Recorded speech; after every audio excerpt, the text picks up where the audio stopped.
Gejalanya batuk lebih dari 2 minggu, berat badan menurun, nyeri dada, sesak napas, tes TB positif. Yang selanjutnya skabies, penyebabnya tungau atau sarkop tes skabies.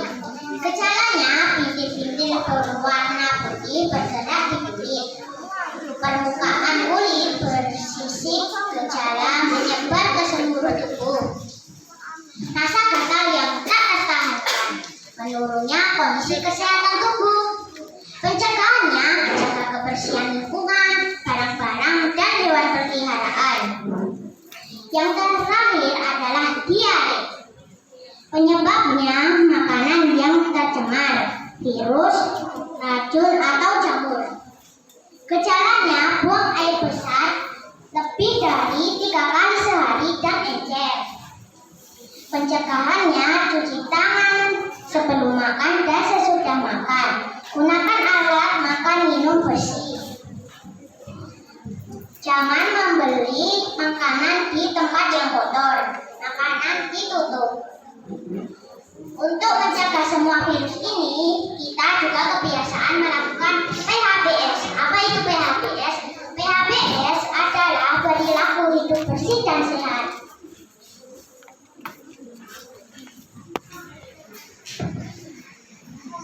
Selanjutnya kita akan belajar tentang penyakit yang tidak menular.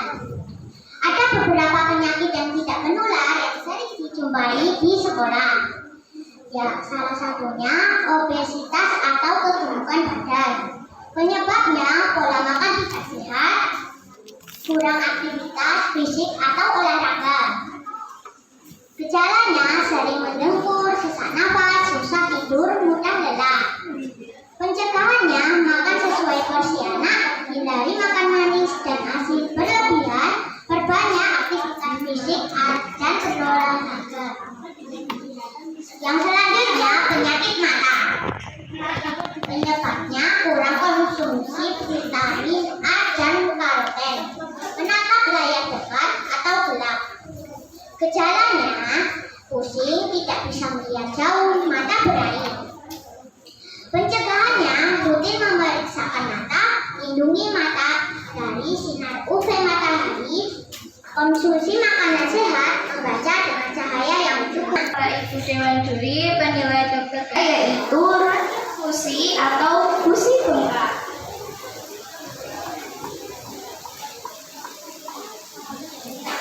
Nah, terus bagaimana sih cara menjaga kesehatan di bidang mulut kita dengan cara yang baik dan benar? Yang pertama yaitu rajin menyikat gigi minimal 2 kali sehari. Nah, kalau minimal itu paling sedikit ya teman-teman. Nah, waktunya kapan saja? Yang pertama yaitu pagi setelah makan dan malam sebelum tidur. Yang kedua, konsumsi buah dan sayur. Di sini ada yang nggak suka sayur? Kenapa nggak suka sayur? Padahal sayur itu banyak ya manfaatnya untuk kebutuhan kita sehari-hari. Nah, yang ketiga yaitu minum air putih. Nah, kita harus banyak minum air putih. Kalau nggak banyak minum air putih nanti bisa dehidrasi ya teman-teman. Yang keempat yaitu kurangi makanan yang manis dan melekat. Contohnya permen, gula, dan lain-lain.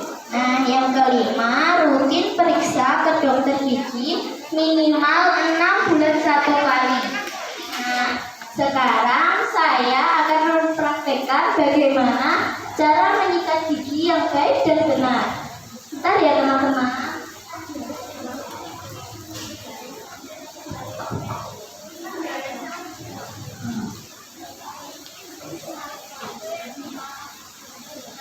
Sekarang saya akan memperagakan bagaimana cara menyikat gigi yang baik dan benar. Yang pertama, sebelum menyikat gigi, kalian lihat apakah gigi wajah sudah bersih atau tepat. Nah, yang pertama, sikat gigi yang tepat itu harus memiliki fungsi Yang kedua, pasta bikinnya harus mengandung fluoride ya teman-teman. Nah, sekarang saya mau tanya, siapa yang di rumah gosok giginya cuma seperti ini? Nah, itu salah ya teman-teman. Yang benar akan saya contohkan seperti ini. Nah, yang pertama yaitu gosok permukaan bagian dalam gigi atas dan bawah. Jadi seperti ini ya semua.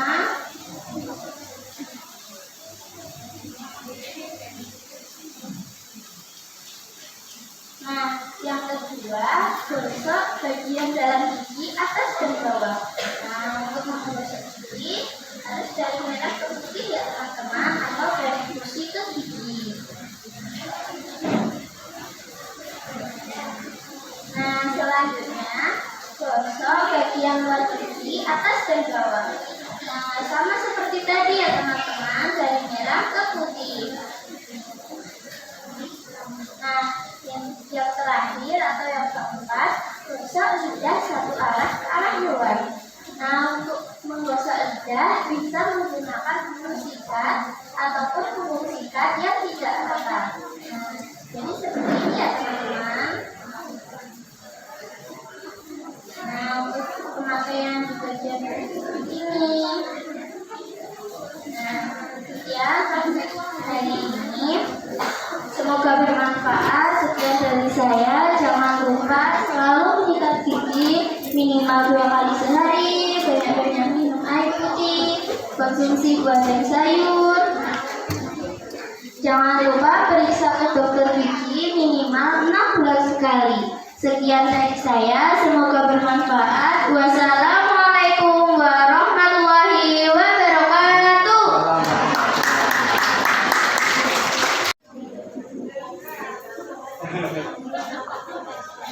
Sampah adalah sisa kegiatan sehari-hari manusia dan atau proses alam yang berbentuk padat. Sampah perlu pengelolaan khusus ya Bapak Ibu. Untuk dapat melaksanakan penanganan sampah dengan baik, maka harus diadakan pemilahan sampah berdasarkan jenisnya. 1. Sampah organik, sampah yang mudah membusuk. Contohnya, sisa daging, sayuran, buah-buahan, dan daun-daunan. 2. Sampah non-organik, sampah yang tidak mudah membusuk. Contohnya, karet, plastik, logam, dan sisa bahan bangunan. Dalam penanganan sampah, kita kenal prinsip 3M. Ada yang tahu apa itu 3M? 3M adalah reduce, reuse, dan recycle. 1. Reduce atau reduksi sampah, yaitu upaya untuk mengurangi timbulan sampah sejak sebelum sampah dihasilkan, yaitu dengan mengubah pola hidup dari banyak menghasilkan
menabung.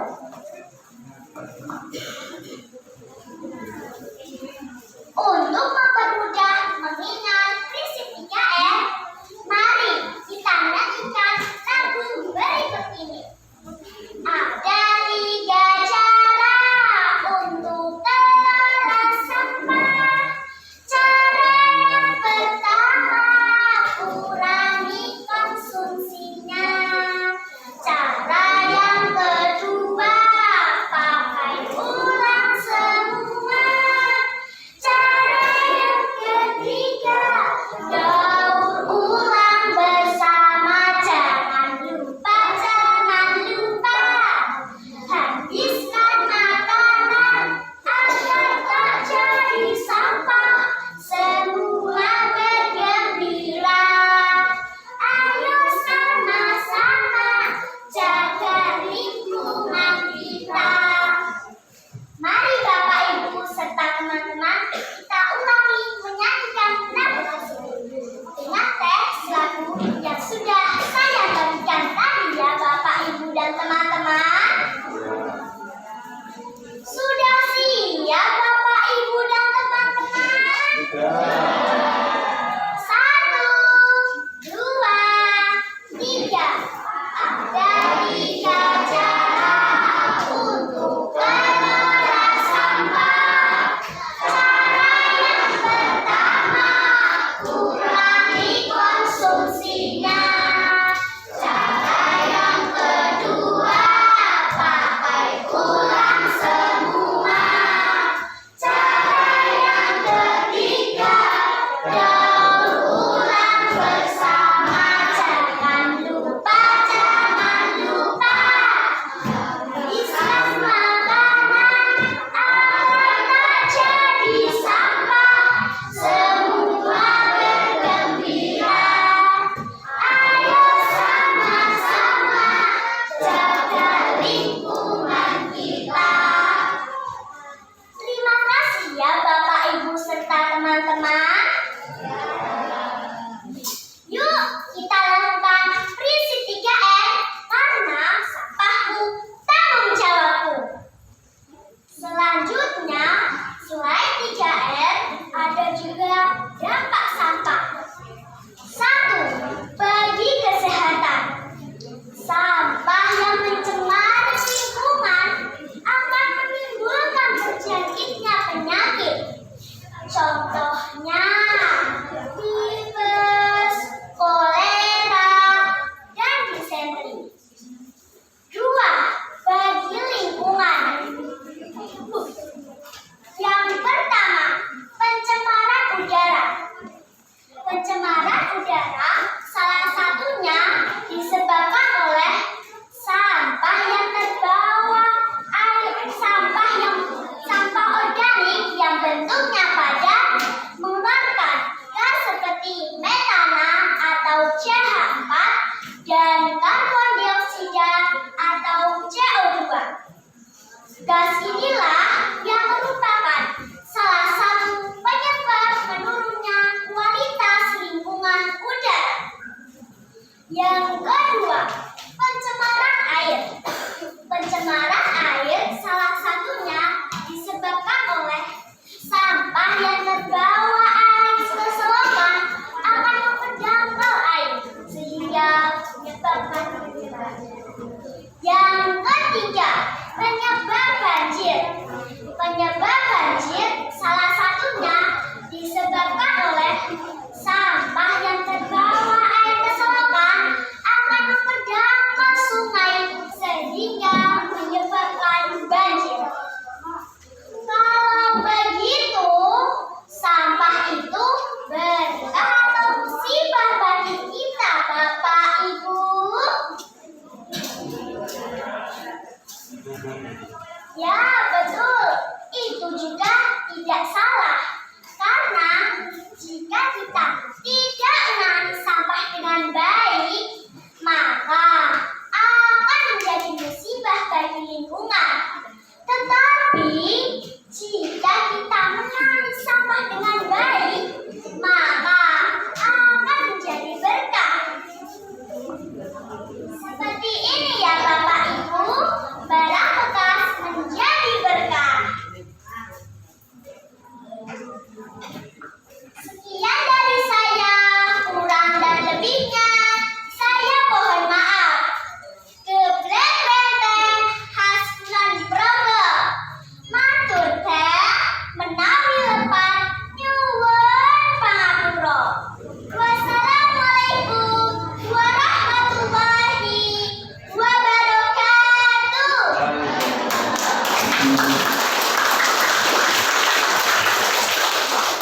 Selanjutnya monggo siap-siap untuk undian nomor 5 kaitannya dengan tema gizi pada anak sekolah. Assalamualaikum warahmatullahi wabarakatuh. Tuan juri yang kami hormati dan teman-teman yang berbahagia. Puji syukur marilah kita haturkan kehadirat Allah Subhanahu wa taala yang telah melimpahkan segala nikmatnya kepada kita. Salawat dan salam semoga tercurah untuk Nabi Muhammad Shallallahu Alaihi Wasallam, keluarga, sahabat dan umatnya hingga akhir zaman. Pada kesempatan kali ini saya akan memperkenalkan diri terlebih dahulu karena ada pepatah tak kenal maka tak sayang. Nama saya Nisa Aisyah Manadi Elsafani dari SD Negeri 2 Pengasih. Tuan juri yang kami hormati dan teman-teman yang berbahagia.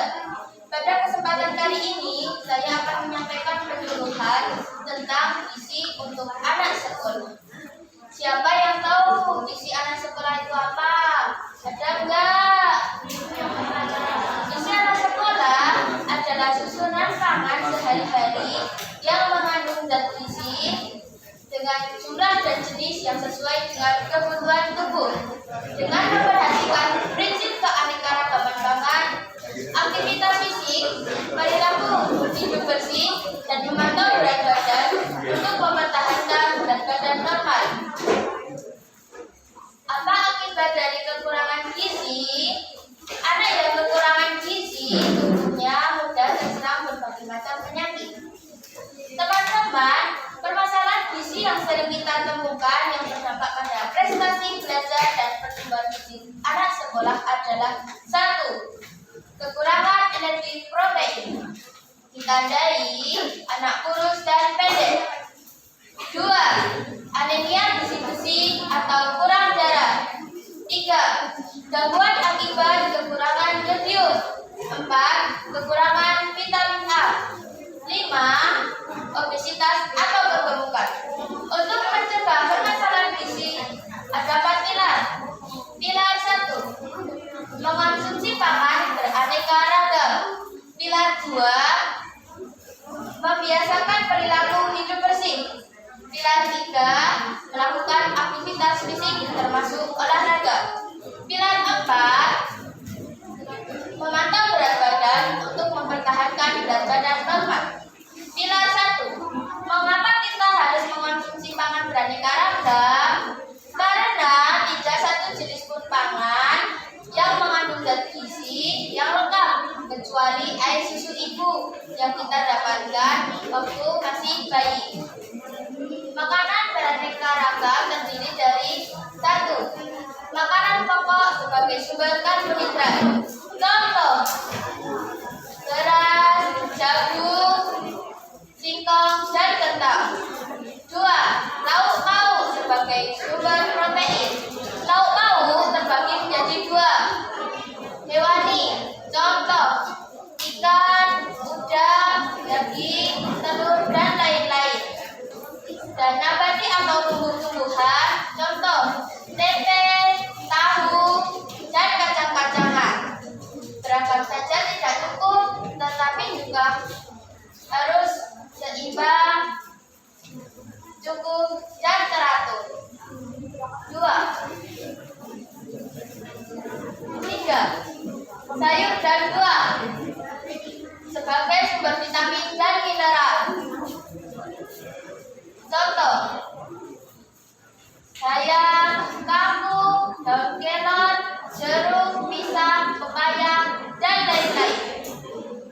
Pilar 2. Budaya perilaku hidup bersih akan menghindarkan seseorang dari keterpaparan sumber infeksi. Contoh: 1. Selalu mencuci tangan memakai sabun dan air bersih sebelum makan, sebelum menyiapkan makan, dan minum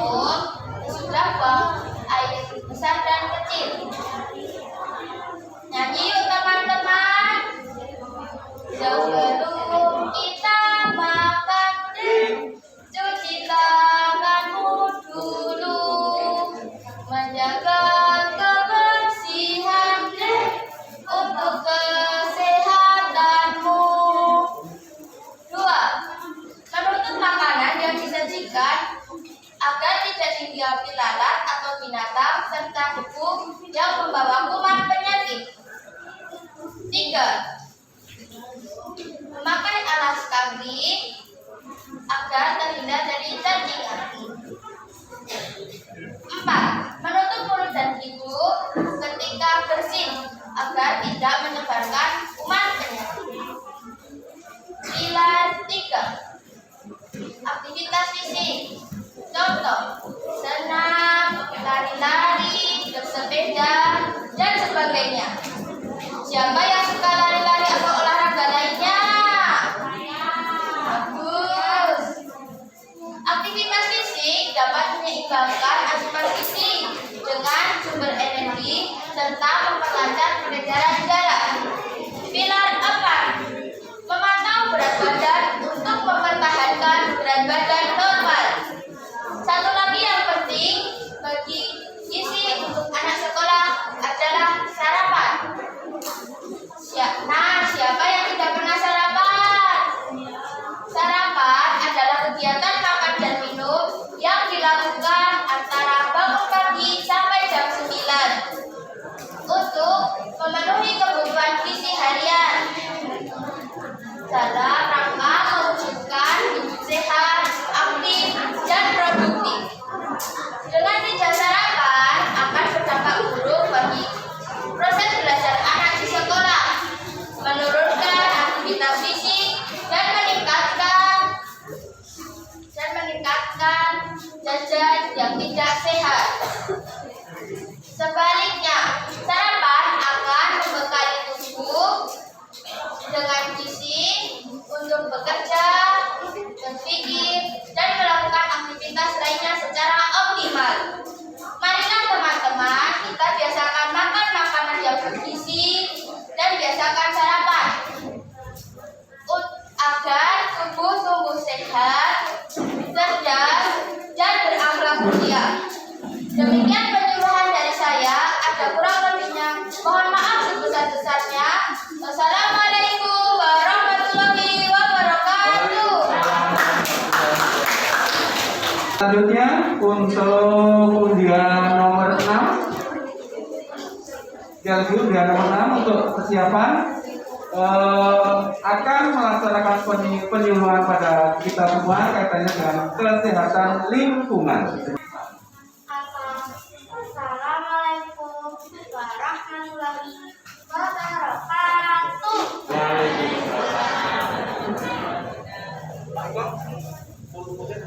Salam sejahtera untuk kita semua.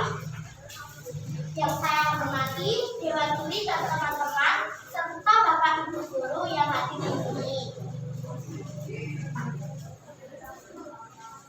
Perkenalkan, nama saya Rita dari Aisyika. Saya dari SD Negeri Kedowojo. Saya mewakili dari Kakak Dewan Juri Mulyo. Sebelum itu, jika saya berkata cermas, maka jawabannya sehat, bukan produktif. Siap? Cermas, sehat,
kedua, dibersihkan secara berkala. Jadi, dibersihkan secara berkala itu kita harus membersihkan secara terus-menerus, tidak kadang-kadang. Nah, yang ketiga, ini penggunaan bahan kimia. Jadi, kita menggunakan bahan kimia itu untuk mengepel lantai, mencuci jendela, dan lain-lain. Yang keempat, bebas dari hama pengganggu. Jadi, rumah sehat itu bebas dari hama pengganggu. Nah, contoh hama pengganggu itu seperti kecoa, tikus, lalat, nyamuk, dan lain-lain. Nah, yang terakhir atau yang kelima, punya ventilasi udara yang baik. Jadi, rumah sehat itu memiliki jendela yang bisa terbuka sebagai lubang udara dan memiliki ventilasi yang bersilangan supaya udara kotor dan udara bersih bisa masuk secara tidak bersamaan. Nah, teman-teman, ini contoh rumah sehat. Rumahnya bersih, terhindar dari kotoran. Ada 4 hal penting untuk mewujudkan rumah sehat sesuai dengan kebutuhan rumah dunia dan menciptakan rumah yang nyaman bagi keluarga. Nah, yang pertama, tata letak. Tata letak bangunan memperhatikan kondisi lingkungan. Tersedia rumah sumber air bersih, tangki septik, taman, komposter, dan bak sampah. Jadi, rumah sehat harus tersedia yang saya sebutkan tadi. Yang kedua, ventilasi mengatur udara dalam ruangan. Lubang ventilasi minimal 1/9 luas lantai ruangan. Berfungsi masuk dan keluar udara bersih dan kotor. Ventilasi harus dibuat bersilangan. Nah, seperti yang saya sebutkan tadi, ventilasi harus dibuat secara bersilangan agar kotoran atau udara bersih bisa masuk secara tidak bersamaan. Nah, yang ketiga, penerangan buatan. Penggunaan kap lampu harus memungkinkan sudut cahaya 30 derajat dari langit-langit. Nah, yang terakhir, penerangan alamiah. Letak rumah harus mempertimbangkan arah angin. Jadi, letak rumah harus mempertimbangkan arah angin. Hindari sisi bangunan paling luas menghadap barat. Jadi, hindari sisi bangunan yang paling luas menghadap ke barat. Tempatkan ruang tidur menghadap matahari pagi, sedangkan pada arah matahari sore sebaiknya ada pelindung untuk mengurangi panas dan cahaya langsung. Nah, Bapak Ibu sudah mengerti tentang rumah sehat? Mau nyanyi enggak? Nah, sekarang saya mau bawain lagu Mas Hidup Sehat. Siapa yang hafal? Yuk nyanyi bareng. 1, 2, 3. Tiada yang lebih berharga dari nikmat hidup sehat. Sehat jasmani, sehat jiwani, kunci hidup bahagia. Meski kaya terhormat mulia, tapi pasti menderita. Jika penyakitmu seputaran selalu menggoda, bina hidup sehat,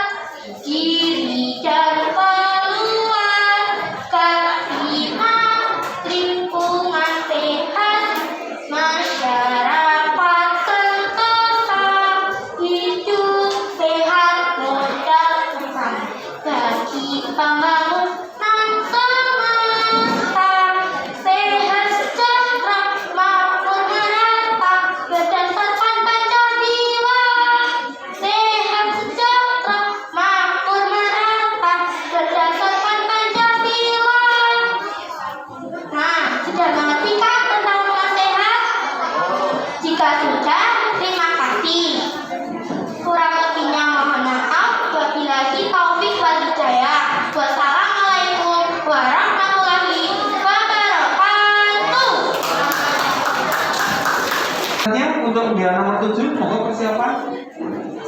Undian nomor 7 akan melaksanakan penyuluhan pada kita semua kaitannya dengan kesehatan gigi dan mulut. Assalamualaikum warahmatullahi wabarakatuh.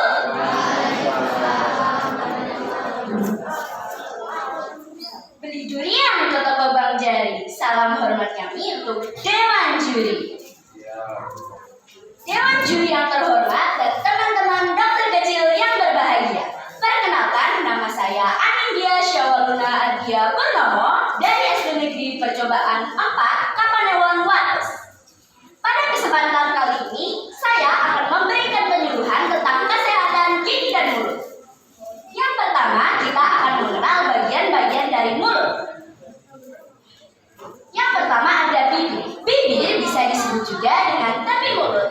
Yang kedua ada gusi. Gusi berfungsi sebagai tempat tumbuhnya gigi. Yang ketiga ada gigi. Gigi adalah bagian keras yang ada di dalam mulut, yang fungsi utamanya untuk mengunyah dan merobek makanan. Yang keempat ada lidah. Lidah berfungsi juga sebagai indera perasa dan membantu proses pencernaan di dalam rongga mulut. Apa itu gigi? Gigi adalah bagian keras yang ada di dalam mulut. Fungsi utamanya untuk mengunyah dan merobek makanan. Nah, kalian tahu tidak apa saja sih macam-macam gigi itu? Macam-macam gigi yang pertama ada gigi seri.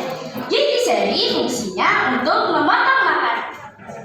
Jumlahnya ada 8 buah, 4 di rahang atas dan 4 di rahang bawah. Yang kedua ada gigi taring. Gigi taring jumlahnya ada 4 buah, 2 di rahang atas dan 2 di rahang bawah. Fungsinya untuk mengoyak makanan. Yang ketiga ada gigi geraham kecil. Gigi geraham kecil jumlahnya ada 8 buah, 4 di rahang atas dan 4 di rahang bawah. Fungsinya untuk menggiling makanan. Dan yang keempat ada gigi geraham besar. Gigi geraham besar jumlahnya ada 8 buah, 4 di rahang atas dan 4 di rahang bawah. Sekarang kita akan mengenal apa saja bagian-bagian dari gigi. Anatomi pada gigi antara lain adalah 1. Imai, tulang gigi, pulpa, mahkota gigi, gusi, pembuluh darah, leher gigi, tulang rahang, akar gigi, dan syaraf. Berapa jumlah gigi pada anak-anak dan pada gigi orang dewasa? Jumlah gigi pada anak-anak atau gigi susu ada 20 gigi. Dan jumlah gigi pada orang dewasa atau gigi tetap ada 32 gigi. Mengapa gigi dan mulut sakit? Nah, sekarang saya akan menyebutkan beberapa penyakit gigi dan mulut yang sering diderita. Yang pertama ada gigi berlubang, gigi berjejak, karang gigi, radang gusi, plat gigi, sariawan, dan lain-lain. Nah, teman-teman tahu tidak apa saja penyebab kelainan di rongga mulut itu? Yang pertama ada kebiasaan menghisap jari. Yang kedua kebiasaan membuka tutup botol dengan gigi. Yang ketiga kebiasaan menggigit benda-benda keras seperti pulpen, pensil, dan lain-lain. Nah, hindari makan makanan yang dapat merusak gigi seperti permen, minuman dingin seperti kopi, dodol, coklat, donat, dan lain-lain. Apa itu karies gigi? Karies gigi adalah penyakit infeksi yang merusak struktur gigi dan menyebabkan rasa sakit pada gigi serta gigi berlubang. Faktor-faktor yang mempengaruhi gigi berlubang antara lain adalah gigi, plat, makanan, dan waktu. Bagaimana proses perjalanan gigi berlubang? Pada awalnya gigi masih mencapai email yang berarti belum terasa sakit. Yang kedua, lubang gigi mencapai dentin, gigi mulai terasa nyeri. Yang ketiga, lubang gigi mencapai pulpa atau rongga syaraf, gigi sakit dan tidak bisa makan. Yang keempat, gigi infeksi dan mati, gigi bengkak dan harus segera dicabut. Bagaimana cara mencegah terjadinya penyakit gigi dan mulut? Yang pertama, gosoklah gigi secara benar dan teratur. Yang kedua, gosoklah gigi minimal 2 kali dalam 1 hari. Pagi setelah makan dan malam sebelum tidur.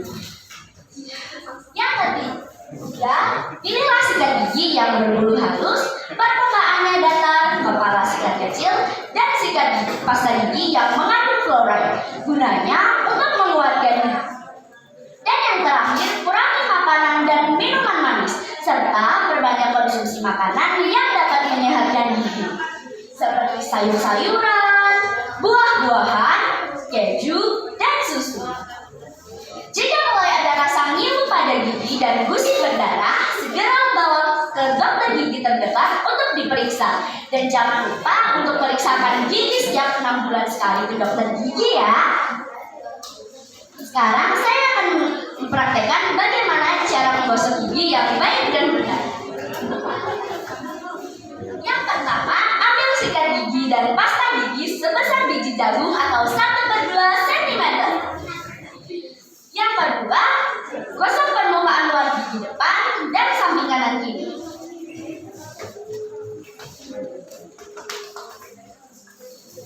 Yang ketiga, sikat bagian gigi geraham atas dan bawah.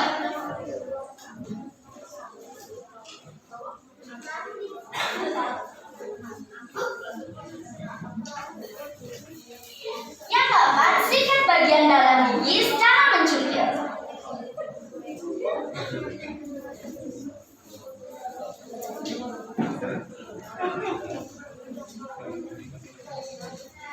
Lalu sikat bagian lidah ke arah keluar dengan lembut. Setelah menyikat gigi, jangan lupa untuk berkumur dengan air yang cukup ya. Demikian dari saya tentang bagaimana cara menggosok gigi yang baik dan sebelum kita akhiri, marilah kita sedang menggosok gigi bersama-sama terlebih dahulu. Bapak Ibu guru dan hadirin dipersilakan untuk pergi.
Selanjutnya kita panggil undian nomor 8, monggo persiapan maju.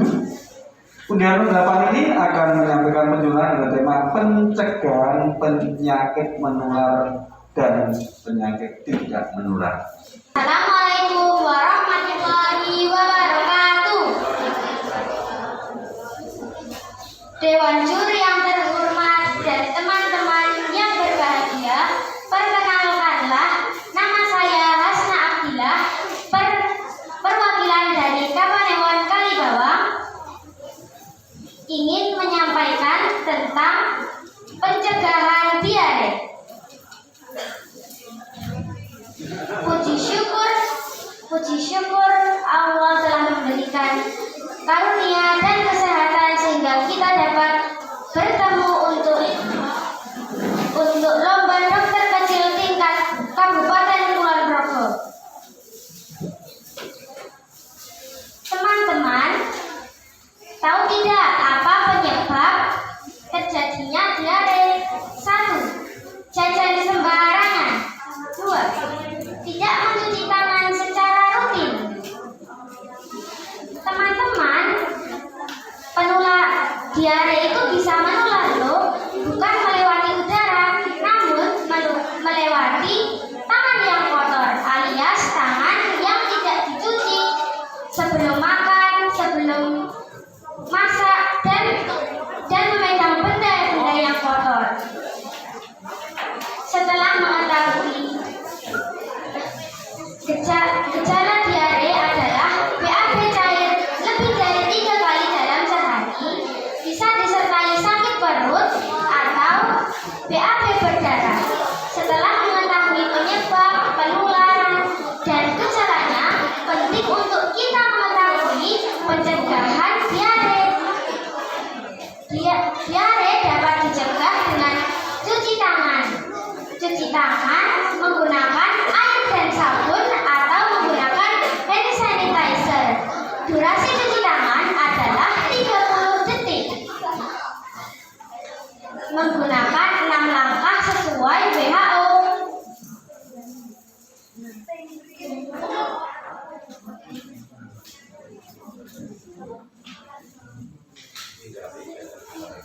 Hindari jajan sembarangan dan tidak mencuci tangan.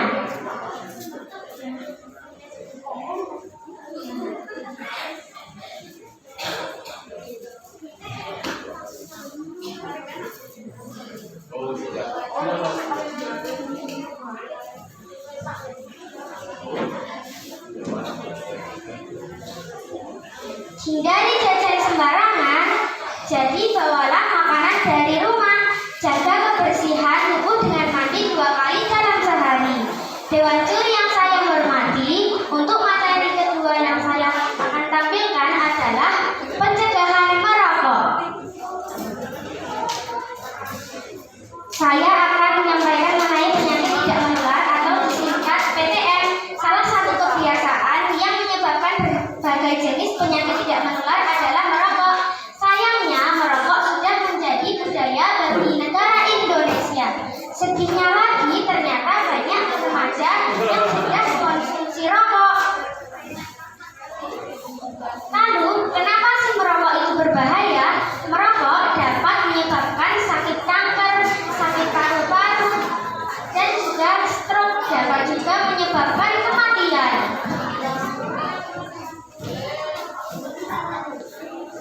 Tidak hanya itu, orang yang menghisap asap rokok juga dapat sakit loh. Ini yang disebut sebagai perokok pasif. Contohnya, ada bayi yang terkena penyakit paru karena menghirup rokok dari ayahnya. Maka dari itu, sangat penting bagi kita untuk saling mengingatkan, untuk mengurangi dan bahkan berhenti untuk merokok. Kita juga dapat mempromosikan tempat bebas merokok. Yuk kita bantu wujudkan Indonesia lebih sehat, bebas diare dan bebas merokok. Bersama saya, Hasna dari Kalibawang. Wassalamualaikum warahmatullahi wabarakatuh. Selanjutnya undian nomor 9, monggo persiapan. Kemudian nomor 9 akan menyampaikan penjelasan dengan tema imunisasi pada anak sekolah. Pada kelompok 9 apabila sudah siap untuk segera maju. Ya. Assalamualaikum warahmatullahi wabarakatuh. Yang terhormat Bapak Ibu tim penilai lomba dokter kecil serta seluruh tamu undangan dan teman-teman peserta lomba dokter kecil tingkat Kabupaten Ponorogo yang saya banggakan. Marilah kita panjatkan puji syukur kehadirat Allah Subhanahu wa Ta'ala atas segala limpahan nikmat sehingga kita bisa berkumpul di ruangan ini dalam keadaan sehat. Salam sehat, sehat diawali dari saya. Ibu guru memasak nasi. Nasinya dicampur teri. Pidato dengan senang hati. Izinkan saya perkenalkan diri. Nama saya Fadil Yugo Isnawi, siswa kelas 5 SD Negeri 2 Sentolo, Kapanewon Sentolo.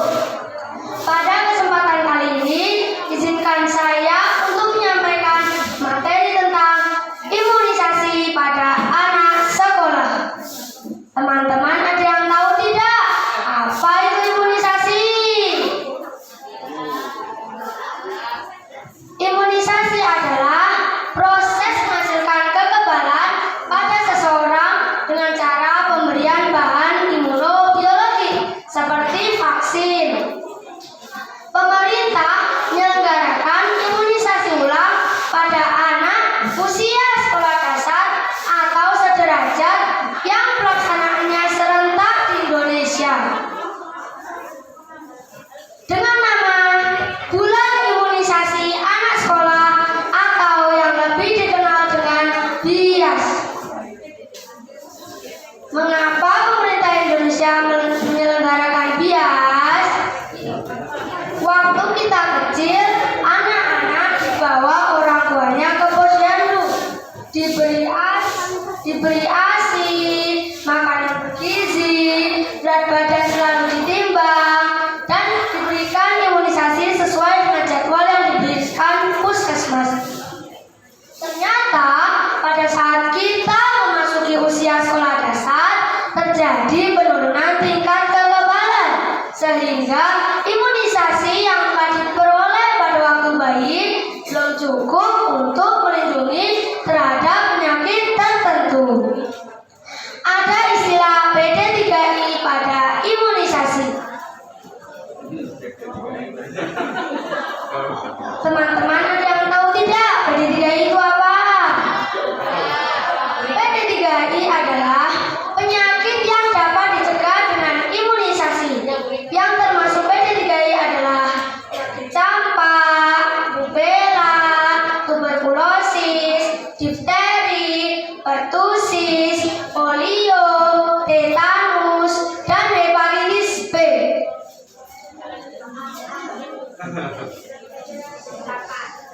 Kapan diberikan imunisasi bias untuk mencegah PD3I? Bulan imunisasi anak sekolah diberikan pada bulan Agustus dan November setiap tahunnya. Pada bulan Agustus yang diberikan kepada seluruh siswa kelas 1 berupa imunisasi campak rubella, sedangkan untuk seluruh siswa perempuan kelas 5 dan kelas 6 diberikan imunisasi HPV. Sedangkan pada bulan November untuk seluruh siswa kelas 1 berupa imunisasi difteri tetanus. Sedangkan untuk siswa kelas 2 dan kelas 5 diberikan imunisasi tetanus. Seberapa penting imunisasi bias untuk teman-teman? Ya, sangat penting untuk kita, karena dengan imunisasi penyakit yang berbahaya dapat dicegah.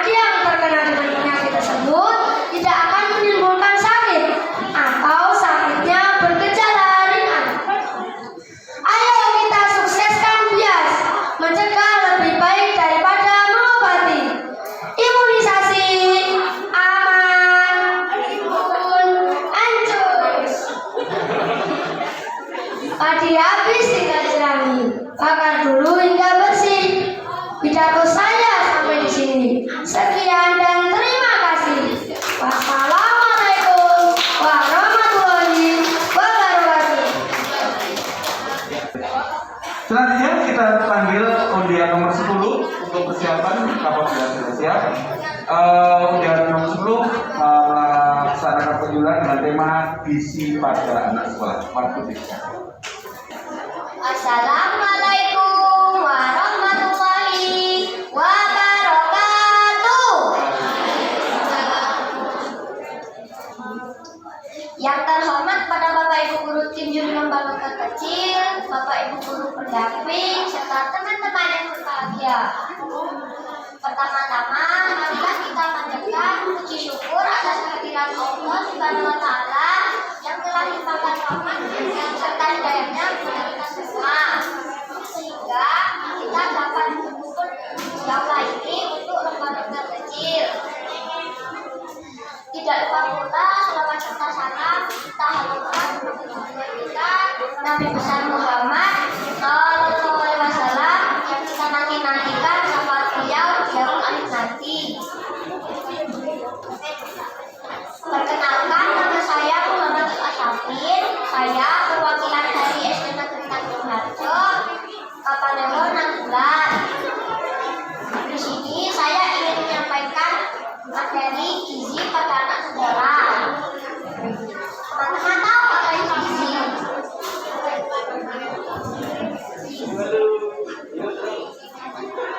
Gizi merupakan ilmu yang mempelajari bidang makanan dalam lingkungan kesehatan. Gizi sangat berperan dalam program kesehatan karena aspek gizi dan kesehatan tidak dapat dipisahkan.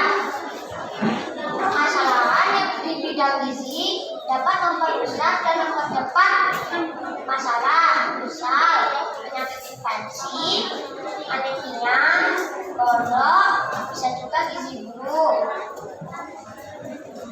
Makanan yang kita makan setiap hari harus banyak mengandung gizi, karena tubuh kita harus banyak mengandung gizi mikro maupun makro. Makanan yang kita makan setiap hari harus memenuhi 3 unsur gizi, yaitu zat tenaga, zat pembangun, dan zat pengatur. Adapun zat pembangun adalah kelompok protein dan mineral pada sayur lauk-pauk, sayuran hijau, tahu dan tempe. Adapun zat tenaga sebagai terdiri dari zat arang dan lemak yang terdapat pada roti, mie, tepung, gula, dan mentega. Adapun zat pengatur, sedangkan zat pengatur adalah kelompok sayur dan buah. Kita sebagai dokter kecil harus bisa memberi contoh kepada teman di sekolah untuk hidup sehat. Misal, kita makan makanan yang sehat, makan makanan bergizi dan aman, membuang sampah pada tempatnya, dan menjaga lingkungan yang sehat. Adapun hidup sehat di rumah, misal kita menggosok gigi setelah makan dan sebelum tidur, memakai pakaian yang bersih, melakukan rumah mandi dengan sabun. Demikian yang bisa saya sampaikan, semoga bermanfaat. Bila kurang lebihnya mohon maaf. Wassalamualaikum warahmatullahi wabarakatuh. Selanjutnya monggo untuk undian 11 untuk siap-siap. Apabila sudah siap untuk waktu kami aturkan.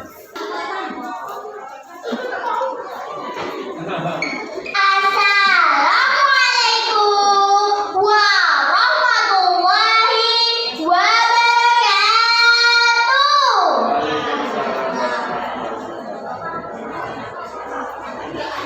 Bismillah, alhamdulillah, wa syukurillah. Pertama-tama marilah kita panjatkan puja dan puji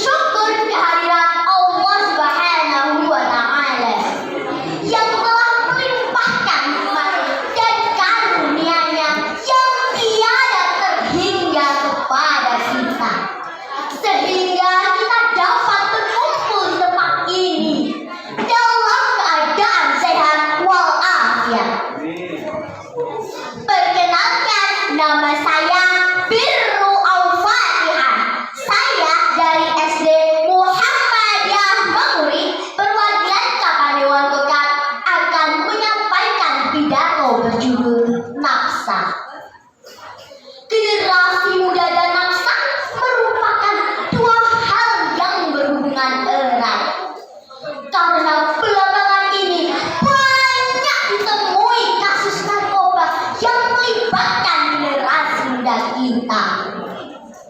Bukan hanya sebagai pemakai, tidak sedikit generasi muda yang rela menjadi pengedar narkoba. Sehingga makin membuat permasalahan tentang narkoba di lingkungan generasi muda kita. Penyalahgunaan nafsa di kalangan generasi muda ini kian meningkat. Penyimpangan perilaku generasi muda tersebut dapat membahayakan keberlangsungan hidup bangsa di kemudian hari. Karena pemuda sebagai generasi yang diharapkan menjadi penerus bangsa, semakin hari semakin rapuh digerogoti zat-zat adiktif penghancur saraf, sehingga pemuda tersebut tidak dapat berpikir jernih. Akibatnya generasi harapan bangsa yang tangguh dan cerdas hanya tinggal kenangan. Sasaran dari penyebaran narkoba adalah kaum muda atau remaja. Kalau dirata-ratakan, usia sasaran adalah usia pelajar. Mungkin banyak yang belum tahu apa itu nafsa. Nafsa atau yang sering dikenal dengan nama narkoba bukanlah hasil lemes kopi bakwan, tapi narkoba atau nafsa merupakan singkatan dari narkotika, psikotropika, dan zat adiktif lainnya. Nafsa merupakan zat atau obat, baik bersifat alamiah, sintetis maupun semi sintetis, yang menimbulkan efek penurunan kesadaran, halusinasi, serta daya rangsang. Kandungan yang terdapat pada nafsa memang bisa memberikan dampak yang buruk bagi kesehatan jika disalahgunakan. Jenis-jenis nafsa adalah kokain, ganja, heroin, ekstasi, serta metamfetamin. Rokok merupakan bahan aktif yang mengandung nikotin yang menyebabkan ketergantungan. Rokok merupakan pintu anak mengenal nafsa.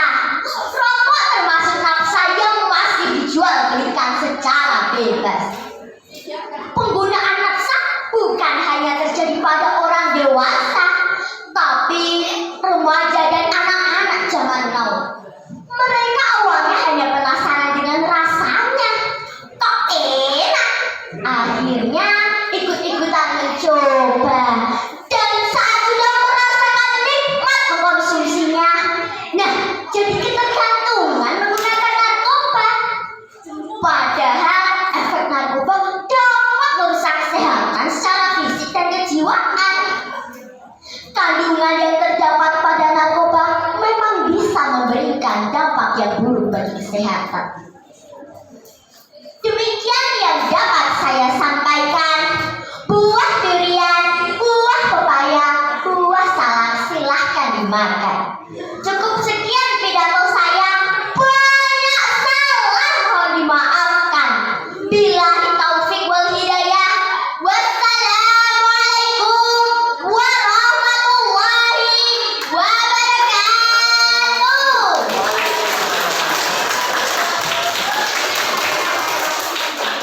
Selanjutnya undian yang nomor 12 pada Ananda kelompok 12 waktu dipersilakan. Assalamualaikum warahmatullahi wabarakatuh. Selamat pagi, salam sehat untuk kita semua.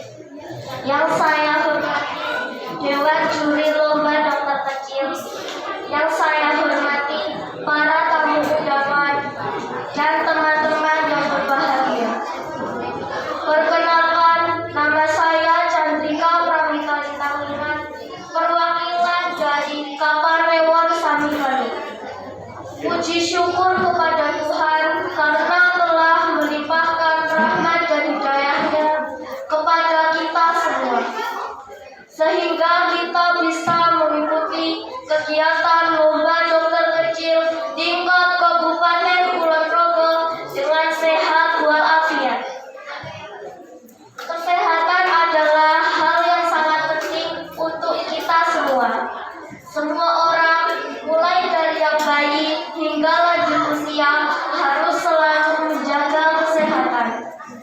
Salah satu cara menjaga kesehatan adalah dengan imunisasi. Imunisasi adalah pemberian vaksin kepada anak untuk mencegah penularan penyakit tertentu. Imunisasi juga sudah menjadi program pemerintah sesuai dengan Peraturan Menteri Kesehatan Nomor 12 Tahun 2017 tentang penyelenggaraan imunisasi. Penyelenggaraan imunisasi bagi anak sekolah dilaksanakan melalui program DIAS. Mari kita mengenal imunisasi pada program DIAS dengan 6 kata-katanya yang sering kita gunakan, yaitu apa, siapa, di mana, mengapa, dan bagaimana. Yang pertama, apa itu BIAS? BIAS adalah bulan imunisasi anak sekolah, bulan di mana semua anak sekolah dasar seluruh Indonesia diimunisasi sesuai ketentuan tanpa dipungut biaya. Yang kedua, siapa yang menjadi sasaran BIAS? BIAS diberikan kepada siswa kelas 1 laki-laki maupun perempuan berupa imunisasi campak atau MR dan DT. Siswa kelas 2 laki-laki dan perempuan berupa imunisasi TB. Siswa kelas 5 berupa imunisasi TB dan HPV ke-1 khusus perempuan. Dan kelas 6 HPV ke-2. Yang ketiga, kapan BIAS dilaksanakan? Imunisasi melalui program BIAS dilaksanakan pada bulan Agustus dan November. Pada bulan Agustus dilakukan untuk kelas 1 berupa imunisasi campak atau MR, kelas 5 dan 6 berupa imunisasi HPV khusus siswa perempuan. Dan pada bulan November, imunisasi kepada siswa kelas 1 berupa imunisasi DT, sedangkan kelas 2, kelas 5 berupa imunisasi TD. Yang keempat, di mana imunisasi dilaksanakan? Imunisasi dilaksanakan di sekolah atau fasilitas kesehatan terdekat. Imunisasi juga diberikan kepada siswa melalui suntik pada lengan. Yang kelima, mengapa kita harus diimunisasi kembali? Karena setelah mendapat imunisasi, antibodi anak akan meningkat. Namun, suatu saat, antibodi tersebut akan menurun. Sehingga harus diberikan imunisasi ulang atau booster. Selain itu, tujuan imunisasi adalah meningkatkan antibodi, menurunkan angka kesakitan, kecacatan, dan kematian.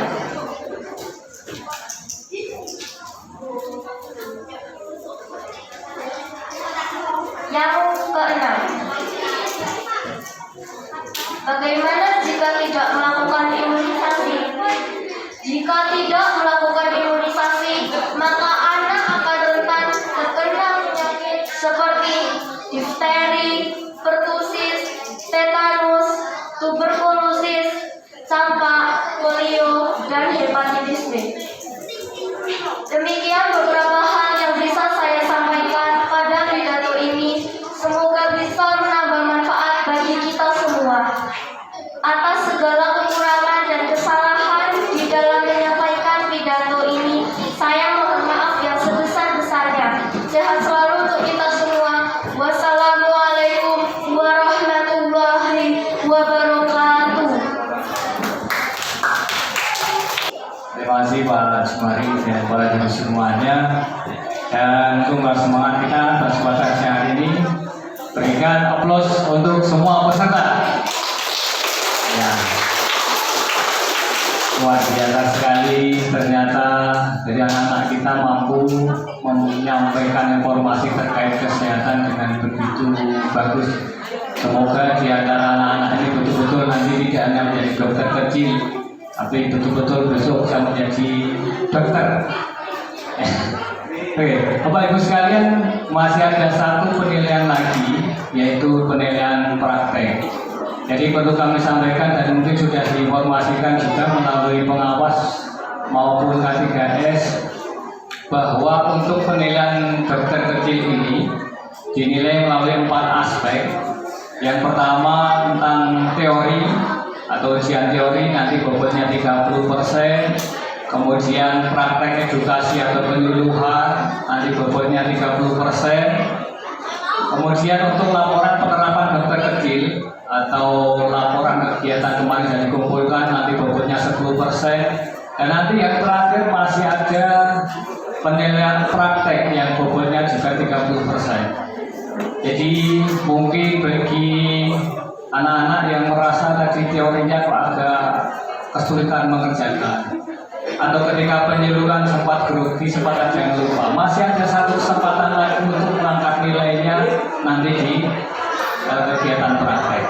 Bapak Ibu, sebentar lagi kita akan mulai nanti untuk kegiatan praktek, akan dipanggil satu persatu.